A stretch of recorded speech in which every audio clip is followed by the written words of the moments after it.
really good day today.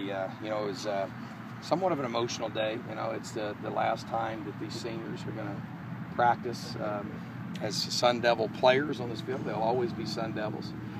We talked to them about the commitment, and you can tell by the noise behind me that our guys are pretty excited to celebrate with them. But you know, again, just very. At the end, I had the seniors stand up, and I thanked them.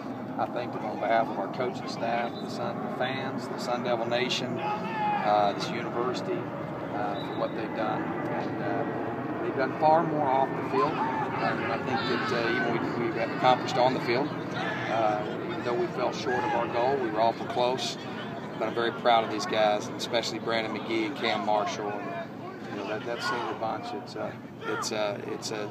You know, I know to us it doesn't. We do this every year, but I'm telling you, it still brings back the emotions to my last day walking off that practice field. I got to go play some more football, but it wasn't nothing like being a part of your college or university. So, very grateful to those guys. Question. Will Marion Grice be at Saturday's game? You know, right now, I just, out of respect for his family, he needs to be with his family right now, and we'll kind of play that day to day. I really appreciate the Sun Devil Nation putting their arms around him. You know, we're family, and there's a lot of things a lot more important than football. And right now, the most important thing for him to be doing is be with his family, and we'll see how that progresses throughout the week. So, but it's obviously, our thoughts and prayers are with him and his family, and really, really grateful. I know he even spoke of that, of all of our fans and the support that they've showed, and it's obviously it's a tough time for him and his family. But out of respect for him, I just leave it at that, and respect his privacy, and we'll see. There's things a lot more important than football. How are you keeping the team focused in spite of this? Oh, I think our guys understand. That one of our brothers is hurting, and what you do is obviously we've been praying for him and praying for him every day and for his family. And before he left the other day, to go home, he came to practice and wanted his team to pray for his brother and for him and his family. And we just pick up the slack. We're a family, and that's one thing that I love about this place. I love about our fans. I love about this university is that it's a family atmosphere, and so that's what you do. There's nothing we can say to make it better. You just put your arm around them, you love and support them, and that's what our guys are doing. As a coach, how do you deal with it? And you talked about this a little bit, but how do you deal with it? Because something like this can shake a football team a little bit. Yeah. Just what was your message to the team? To really put their arms around Marion, and just support him, and it's just, it's always, when things like that happen, it's, when it's somebody else, it really doesn't, resonate with you like, if it's, to me, he's one of my kids, and so when they're hurting, I'm hurting, and how we've, handled that is just supporting him, and our guys, I'm really impressed with how our guys love each other, man. I think it's part of the relationships that we've built, and but again, like I say, it's, the most important things in life. I think football emulates life, but it's obviously there's things that are more important. So, we as a team are going to, dedicate this game to his brother and in the memory of his brother. I know Marion wants to do that as well, and we're going to put our arms around him when he gets back. We're going to love and support him. There's nothing we can say to make it better. But going through these situations, I just think it's it's just important just to be there, and especially initially everybody's there, but then 6 months down the road, and there's in your life, a lot of these young men out here have faced a lot of great adversities and things like that in their life, and that's why we educate them on how to respond to those, and Marion needs to grieve, and he's grieving right now, and so all we can do is put our arms around him.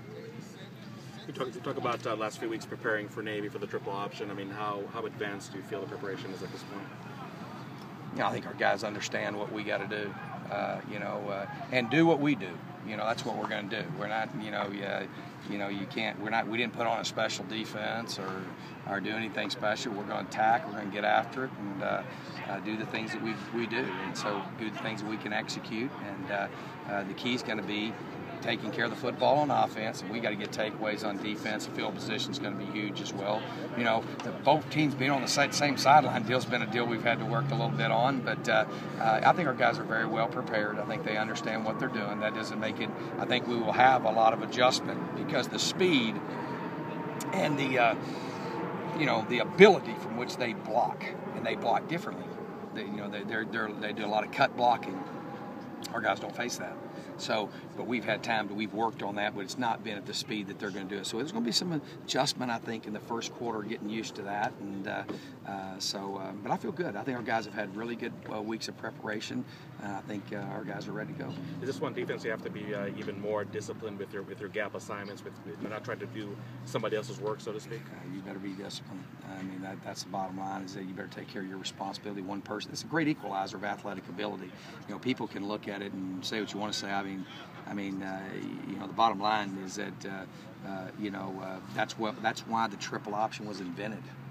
It equalizes athletic ability, and you better play disciplined, assignment-oriented football, and don't start thinking. But our guys understand that, and our guys, I mean, that's something that we pride ourselves on. But it's just different. It's going against something very, very different. We've gone against a whole bunch of very different things, throughout the year. But this is really on the other end of the spectrum, and we're going to have to adjust as we go. But we got good football players, so we're going. We got pretty good young men that are disciplined. They just got to be disciplined. They got to take care of their responsibility. The most underestimated thing in their attack is their passing game. It's the most I'm telling you, they can throw the ball. They don't do it a lot, but if you look at how many yards per catch they have, you can see that. And I'm going to tell you, the thing that makes their deal go, I always say that you got to have three things to have a championship football team. Number one, you got to have a quarterback. They got a quarterback. This quarterback is not just a typical option guy that can't throw. This guy can throw. This guy can operate. This guy's a winner. Phenomenal as a freshman. I mean, just phenomenal. But you can see his maturity. He's won 7 of the last 8 games, and I mean, he's a really good player. Then you got to play championship defense. You know what I'm saying? Then you got to be able to run the football. So that's the key to winning and having a championship team. So they've definitely, the biggest challenge in this game is for us. Obviously, we got to stop the fullback, but the quarterback, we've got to do a great